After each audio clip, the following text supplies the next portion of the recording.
اچانک اس کے ذہن میں دھماکہ سا ہوا۔ تو تم وہی ہو نا؟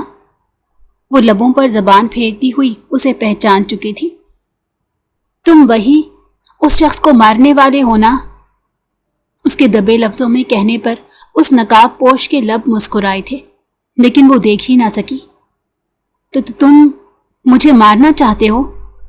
وہ ہنوز اس سے سوال کر رہی تھی اور وہ خاموش اسے اپنے دشتے لفظ سے ڈرا رہا تھا۔ تم کچھ بولتے کیوں نہیں؟ وہ حیرت سے آنکھیں پھاڑے پوچھ رہی تھی۔ وہ شور کرنا چاہتی تھی لیکن اسے ڈر تھا کہیں وہ اسے مار ہی نہ دے۔ اگر اس نے کسی کے اوپر ظلم کرتے ہوئے نہیں دیکھا ہوتا تو بات دوسری تھی، اب تو وہ اس کی دہشت سے کانپنے لگی تھی۔ اس نے ہر بات کے جواب میں کالے گلوز پہنے ہاتھ اٹھا کر ایک انگلی اس کے لبوں پر رکھ دی۔ وہ دونوں نہیں جانتے تھے، وہ ایک دوسرے کے رشتے میں میاں بیوی لگتے تھے۔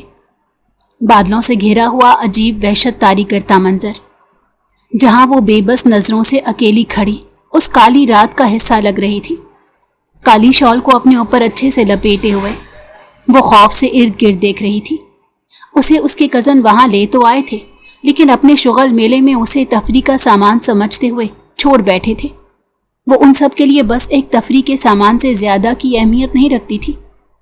آج وہ خلاف معمول انہیں منع نہ کر پائی تھی اور یہیں اس سے غلطی ہو گئی۔ وہ ارد گرد دیکھتے ہوئے اپنے کزنز کی ٹولی کو ڈھونڈتے ہوئے بہت دور بھٹک آئی تھی۔